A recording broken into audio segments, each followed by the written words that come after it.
Assalamualaikum warahmatullahi wabarakatuh. Perkenalkan, saya Karen Edulmira dengan NIM C24012412004. Pada kesempatan kali ini, saya akan menyampaikan hasil dari laporan biologi perikanan saya dengan judul Analisis Pertumbuhan, Reproduksi, dan Makanan Ikan Kembung Gepeng yang ditangkap di perairan Teluk Banten. Oke, selanjutnya saya akan bahas mengenai latar belakang. Nah, pada latar belakang di sini kami membahas mengenai yang pertama adalah ikan kembung gepengnya sendiri. Ikan kembung gepeng merupakan spesies ikan yang hidup secara schooling atau berkelompok. Nah, ikan kembung gepeng ini merupakan ikan pelagis kecil. Nah, lalu ikan kembung gepeng ini ditemukan hampir di seluruh perairan Indonesia, terutama di Teluk Banten. Karena keberadaan yang melimpah, ikan ini seringkali dilakukannya yang namanya overfishing atau penangkapan berlebih. Overfishing ini mengakibatkan beberapa stok pada perairan Indonesia mengenai ikan ini berkurang. Lalu pada overfishing ini merupakan sebuah permasalahan yang serius yang berada di Teluk Banten berdasarkan jurnal yang kami lampirkan pada laporan kami. Selanjutnya, ikan kembung gepeng ini juga memiliki nilai ekonomis yang tinggi. Maka dari itu dilakukannya overfishing yang berlebih pada ikan kembung ini. Selanjutnya, ikan kembung gepeng juga memiliki nilai ekologis yang tak kalah berarti pada ekosistem yang ditempatinya. Baik, selanjutnya pada bagian metode, kami melakukan praktikum sebanyak 4 kali, yang mana kami melakukan praktikum reproduksi sebanyak 2 kali. Jadinya yang pertama adalah praktikum mengenai pertumbuhan, yang kedua reproduksi, yang ketiga juga reproduksi part 2, dan yang keempat adalah praktikum mengenai makanan ikan. Kami melakukan praktikum di sesi kedua, yaitu sesi siang. Selanjutnya, pada praktikum kami tentunya memerlukan alat dan bahan yang sangat berbagai macamnya. Oke, kita lanjut pada bagian metode. Yang pertama di sini ada bagian metode untuk praktikum pertumbuhan ikan, yang dimana kita harus mengambil gonad, usus, dan juga lambung pada ikan kembung gepeng yang kita sudah bedah. Selanjutnya, pada metode yang kedua, kami melakukan metode reproduksi yang pertama dan yang kedua. Untuk reproduksi pertama, di sini kami menghitung jumlah telur ikan, yaitu kami membagi gonad yang sudah kami pisahkan sebelumnya menjadi 3 bagian, pada bagian anterior, middle, dan juga posterior. Nah, di sini kami juga menggunakan 3 metode, yaitu gravimetri, volumetri, dan juga metode gabungan. Untuk selanjutnya ada reproduksi yang kedua. Dari telur yang sudah kita pisahkan tadi, kita juga melakukan pengukuran diameternya. Selanjutnya, pada metode yang terakhir adalah metode makanan ikan. Nah, metode makanan ikan ini selanjutnya kita mengeluarkan semua isi dari lambung dan juga usus. Untuk selanjutnya kita cek di mikroskop apa saja isi dari lambung dan juga usus yang kita sudah simpan sebelumnya. Selanjutnya, kami juga melakukan analisis data pada praktikum kami. Yang pertama ini ada analisis data mengenai pertumbuhan, yaitu kami menghitung mengenai DFP, HPB, dan juga faktor kondisi. Selanjutnya, ada juga analisis data untuk reproduksi dan juga untuk makanan ikan. Oke, langsung kita bahas mengenai hasil dari setiap perhitungan dari analisis data yang sudah kami hitung sebelumnya. Oke, selanjutnya masuk kepada pembahasan setiap grafiknya. Yang pertama adalah distribusi frekuensi panjang. Nah, diketahui dari data distribusi frekuensi panjang, nilai yang terbanyak yaitu ada pada selang kelas 221 sampai 231, dan yang paling sedikit ada pada angka 243 sampai 253. Lalu ada juga bagian distribusi hubungan panjang dan bobot. Nah, pada HPB ini secara total gabungan jantan dan betina, pertumbuhan ikan kembung gepeng ini bersifat allometric positif, dan juga untuk betina juga termasuk ke allometric positif, serta untuk jantan yaitu isometrik. Nah, mengapa bisa langsung disebutkan ikan ini adalah allometric positif?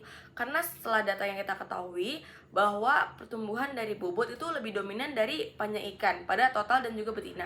Sedangkan pada jantan hubungan panjang dan bobot ikan hampir seimbang, makanya dikategorikan sebagai isometrik.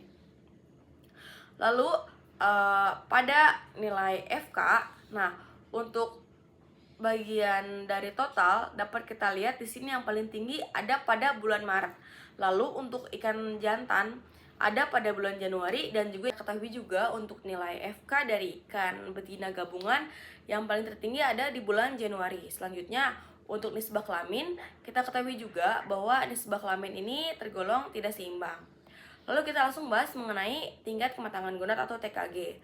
Untuk total jantan yang hampir paling tinggi itu ada di TKG 1. Karena dapat kita ketahui sendiri bahwa ikan jantan ini tidak memproduksi telur karena hermafroditnya. Jadi yang kita temui juga gonad dari ikan kembung gepeng jantan ini berwarna putih yang mana menandakan ia ada pada TKG 1. Selanjutnya untuk TKG total ikan dari ikan kembung gepeng betina ada pada TKG 4. Yang kita ketahui juga ikan kembung betina ini memiliki tingkat TKG yang sudah berwarna kuning, bahkan kuning ke mendekati ke coklat, yang menandakan bahwa telur dari ikan kembung gepeng betina ini sudah hampir matang atau bahkan mendekati sudah matang dan berada pada TKG keempat. Nah, yang tadi mengenai total TKG dari satu ikan kembung jantan ini hampir mendekati angka 100% dikarenakan seperti yang sudah dijelaskan sebelumnya bahwa ikan kembung gepeng ini terlihat TKG-nya itu berwarna putih dari kematangan gonadnya. Selanjutnya untuk indeks kematangan gonad atau IKG itu berdasarkan teori IKG ini satu linear dengan TKG, yang mana pada ikan betina sudah jelas bahwa TKG-nya ada di angka 4. Selanjutnya untuk kita masuk ke bagian fekunditas, yaitu yang pertama ada fekunditas berdasarkan panjang dan juga bobot. Dapat kita ketahui berdasarkan grafik untuk fekunditas panjang dan bobot, keduanya tidak begitu berpengaruh spesifik terhadap pertumbuhan panjang atau bobot ikan mengenai fekunditas ini. Nah, dapat kita ketahui juga ikan kembung gepeng ini merupakan ikan yang bertelur secara total spawner atau sekali masa pemijahan. Karena dapat kita lihat juga pada grafik kami di sini hanya ada satu puncak. Mungkin terlihat sama, tapi apabila kita zoom di PPT kami itu terlihat bahwa hanya ada satu puncak yang paling tinggi.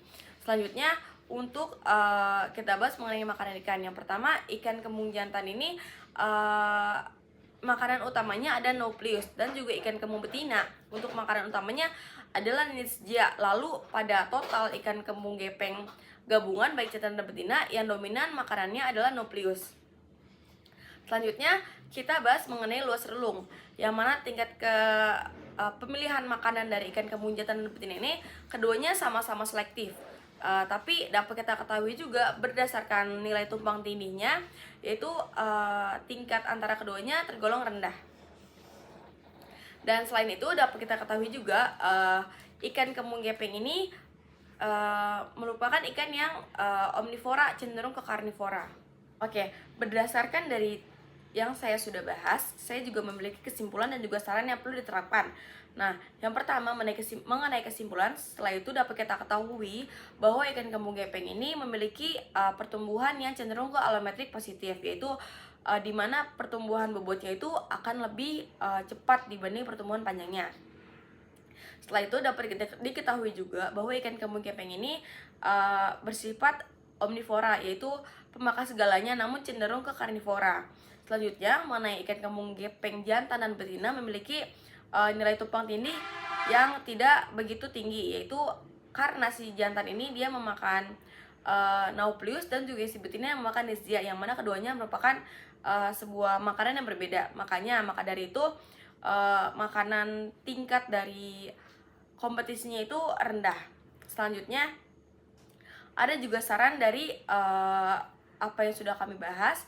Yang pertama adalah diperlukannya penambahan stok dari setiap jumlah populasi yang stok dari ikan jantan dan betina yang kami teliti, dan juga diperlukan beberapa data tambahan untuk mendukung proses pengetahuan mengenai ikan kembung ini, sehingga ikan kembung ini dapat juga diketahui banyak aspek mengenai nilai ekologis dan juga nilai ekonomisnya.